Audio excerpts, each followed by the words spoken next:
Hello second year, কেমন আছো? আশা করি সবাই ভালো আছো। বেশ কয়েকদিন ফেসবুক বন্ধ ছিল এবং সেই সময়টাতে তোমাদের ক্লাস নেওয়া হয়নি। সো আজকে ফেসবুক বন্ধের পরে আজকে আবার ক্লাস নিচ্ছি। সো আজকে ভিডিও শেয়ার করছি এবং ভিডিওর মাধ্যমে তোমাদের ক্লাসটা নেওয়ার চেষ্টা করছি। তো একটু দেখো, আজকে আমরা যে কোশ্চেনটা নিয়ে আলোচনা করবো সেটা হচ্ছে এই তোমাদের যে রোমান্টিক পোয়েট্রি সেইটার এই 4 নাম্বার কোশ্চেনটা। এটা সাজেশনে আমি দিয়েছি এবং এটা নিয়ে আলোচনা করব। উপরে 3 নাম্বার কোশ্চেনটা ইজি আছে তোমাদের বইতে, তো তোমরা সেটা পড়তে পারো। আর 4 নাম্বার কোশ্চেনটা সম্পর্কে একটু আলোচনা করি। 4 নাম্বার কোশ্চেনটা নিয়ে একটু আলোচনা করলে তোমরা ওপরেরটাও খুব ভালোভাবে বুঝতে পারবে। সো দেখো, আমি যেটা বলছি যে ওয়ার্ডসওয়ার্থ সবসময়ের জন্যই তার কাছে নেচার, যেটা অর্থাৎ প্রকৃতি, সেটা সবসময়ের জন্য একটা সুপ্রিম জায়গা দখল করেছিল তার কবিতাগুলিতে বা তার রাইটিংগুলিতে। এবং তাকে বলা হয় নেচারের অর্শিপার, নেচারের একজন পূজারী, এবং নেচারের একজন পিওর ডিভোটি, উৎসর্গীকৃত একজন, এবং একই সঙ্গে হাই প্রিস্ট বলা হয় তাকে, অর্থাৎ নেচারের যাজক। নেচার তার যে রাইটিংগুলো সেগুলোতে একটা সেপারেট এবং ইন্ডিপেন্ডেন্ট একটা জায়গা দখল করে আছে, এবং তিনি কখনো নেচারকে ক্যাজুয়ালি যে উপস্থাপন করেছেন সেরকমটা নয়। নেচার তার কবিতাগুলিতে একটা গুরুত্বপূর্ণ জায়গা দখল করেছে।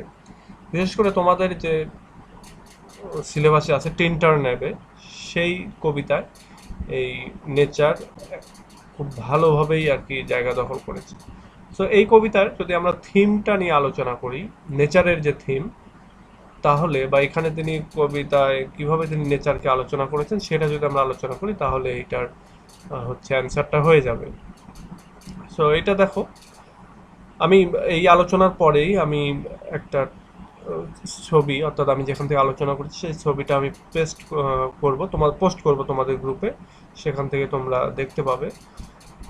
সো আমি একটু আলোচনা করি। এখানে আমরা তিনভাবে আলোচনাটা করব। শুরুতেই 1 নাম্বার যে আলোচনাটা সেটা হচ্ছে যে ওয়ার্ডসওয়ার্থের একটা আলাদা কমপ্লিট একটা ফিলোসফি রয়েছে নেচারের বিষয়ে বা নেচারকে কেন্দ্র করে, এবং তিনি সবসময়ের জন্যই নেচারকে ভেবে এসেছেন বা নেচারকে তিনি কনসিডার করেছেন একটা লিভিং পার্সোনালিটি হিসাবে, অর্থাৎ নেচারও যে একজন লিভিং পার্সোনালিটি, জীবন্ত ব্যক্তি, সেই হিসাবে তিনি এখানে নেচারকে সবসময় চিন্তা করেছেন।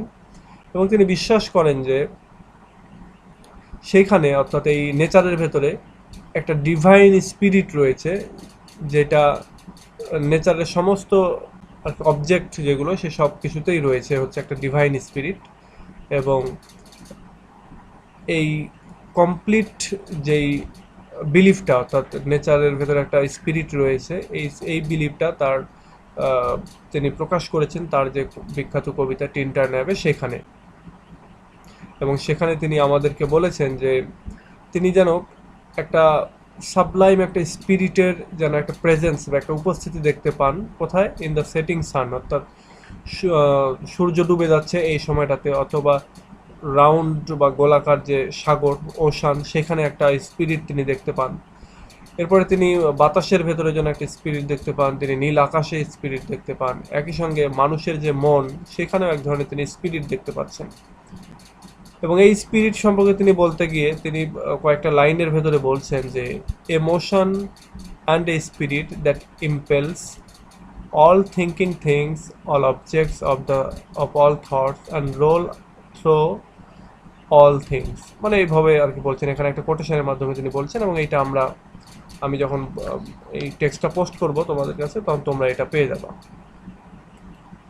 This believe in a divine spirit, অর্থাৎ এই যে ডিভাইন স্পিরিট সম্পর্কে যে একটা বিলিফ, নেচারের মধ্যে যে ডিভাইন স্পিরিটটা রয়েছে, এইটা যে বিশ্বাস করা, এইটাকে বলা হয় হচ্ছে প্যান্থেইজম।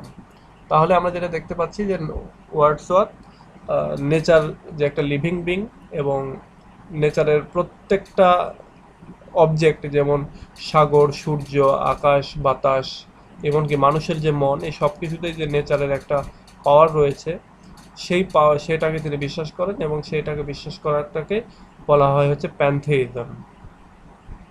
আচ্ছা, এটা হলো 1 নাম্বার আলোচনা। তাহলে আমরা কি দেখতে পেলাম যে উইলিয়াম ওয়ার্ডসওয়ার্থ তিনি তার টিনটার্ন অ্যাবে কবিতায় তিনি প্রথমে মানে নেচারকে নিয়ে আলোচনা করতে গিয়ে তিনি শুরুতে বলছেন যে নেচার একটা লিভিং বিং।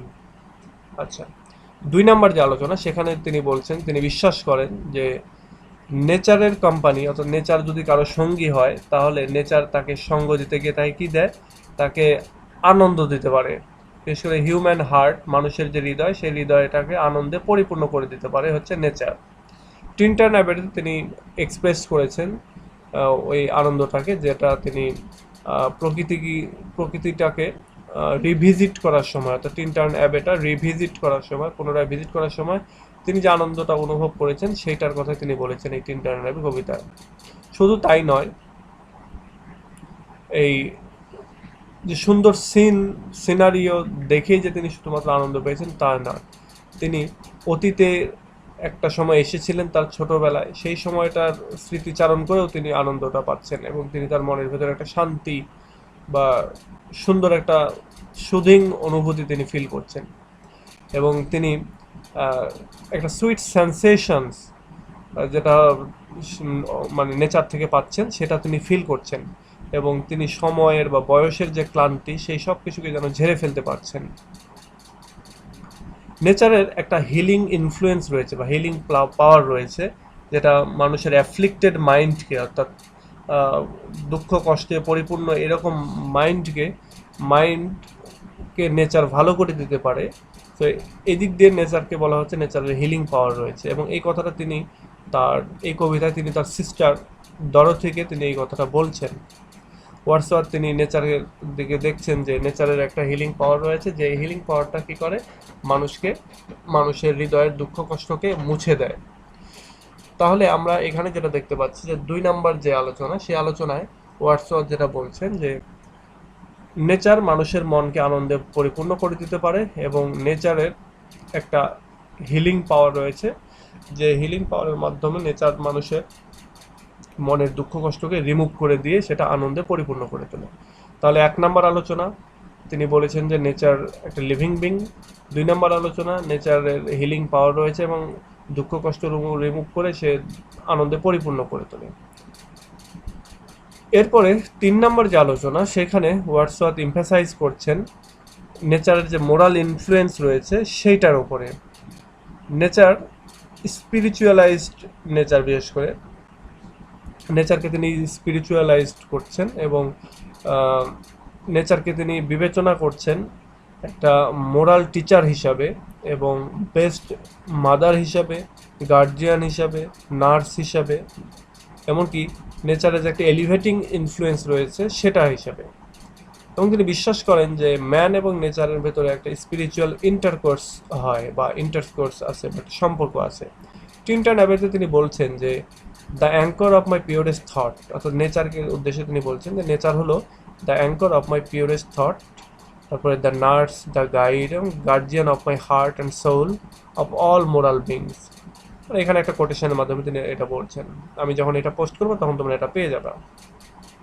তার মতে, অর্থাৎ ওয়ার্ডসওয়ার্থের মতে, নেচার মানুষের ক্যারেক্টারকে ডিপলি ইনফ্লুয়েন্স করে এবং তিনি তার সিস্টার ডরথিকে তিনি বলছেন যে nature never did betray the heart that loved her. তিনি বলছেন যে নেচার ওই মানুষদেরকে বা ওই হৃদয়দেরকে কখনোই, ওই হৃদয়গুলোর সাথে কখনোই খারাপ ব্যবহার করে না বা বিট্রে কখনো করে না যে হৃদয়গুলো, যে মানুষগুলি তাকে ভালোবাসে।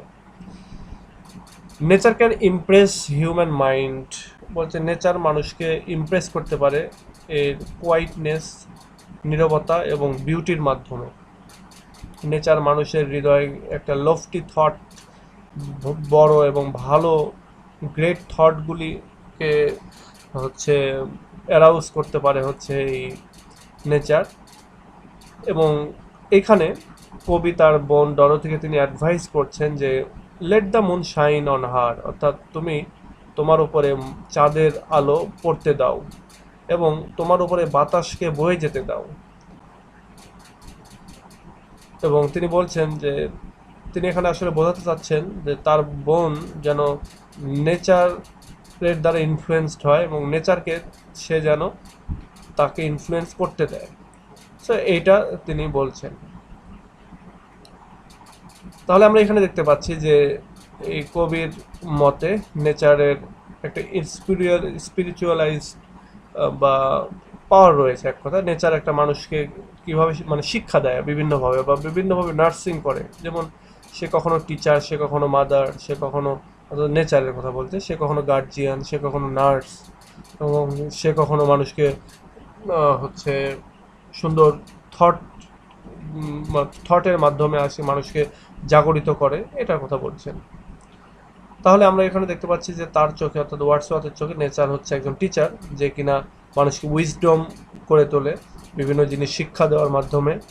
এবং নেচার ছাড়া হিউম্যান লাইফ মূলত ব্যর্থ এবং ইনকমপ্লিট। এবং তিনি বিলিভ করেন যে একটা মানুষ নেচারের মাধ্যমে যে এডুকেশনটা পায়, সেই এডুকেশনটা আসলে মানুষের জন্য দরকার। এবং এবং এই কথাটা বলতে গিয়ে তিনি মূলত রুশোর দ্বারা একটু ইনফ্লুয়েন্স হচ্ছেন। এবং এখানে this inter relationship between man এবং nature is important in considering Wordsworth philosophy. In Tintern Abbey তিনি ডিস্টিংগুইশ করেছেন তার love for nature as a boy from his love for her as a man. অর্থাৎ তিনি এখানে আলাদা করেছেন একটা বালক হিসেবে টিনটার্ন অ্যাবের প্রতি বা নেচারের প্রতি তার যে ভালোবাসা সেটাকে, এবং পরিপূর্ণ বয়স্ক মানুষ হিসেবে নেচারের প্রতি তার যে ভালোবাসা এটাকে তিনি আলাদা করেছেন।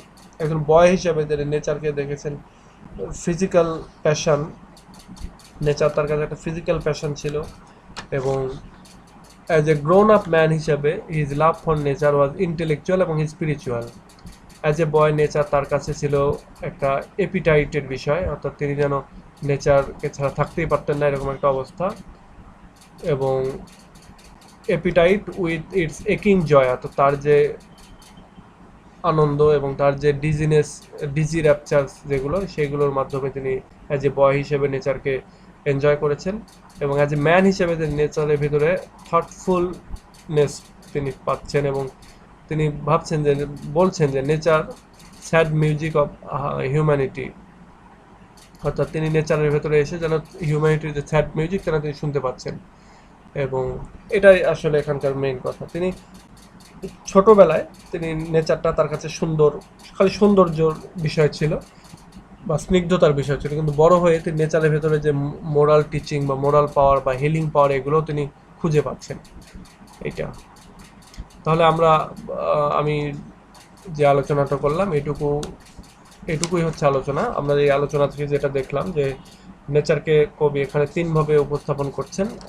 প্রথমবার তিনি বলছেন নেচার একটা লিভিং অবজেক্ট। 2 নম্বরে তিনি বলছেন নেচার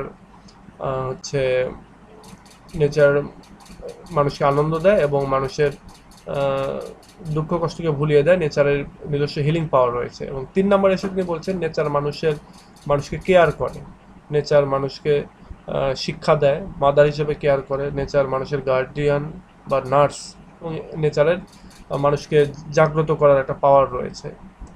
এইটা তিনি বলছেন এই 3 নম্বরে এসে। এবং তিনি এখানে আরেকটা কথা বলছেন যে যেই ব্যক্তি মানুষ বা যেই মন নেচারকে ভালোবাসে, নেচারও তাকে ভালোবাসে, নেচার কখনোই তার সঙ্গে বিট্রে করে না। এবং এইটা তিনি শিক্ষা দিচ্ছেন বা সে উপদেশ দিচ্ছেন তার বোনকে।